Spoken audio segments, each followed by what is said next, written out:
கர்த்தர் இந்த ஆகஸ்ட் மாதம் நமக்கு ஒரு வாக்குத்தத்தம் கொடுக்கிறார்.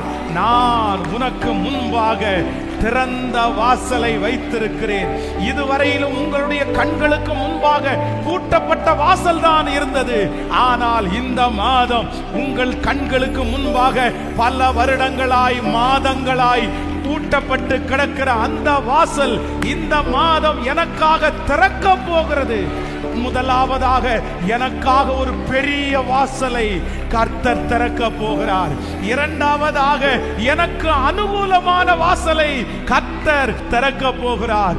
மூன்றாவதாக விசுவாச வாசலை கர்த்தர் எனக்காக திறக்க போகிறார். நான்காவதாக கர்த்தராலே எனக்கு ஒரு வாசல் இந்த மாதம் திறக்க போகிறது. இதுவரையிலையும் எதிர்ப்பா இருந்த இடத்திலே இந்த மாதம் எனக்கு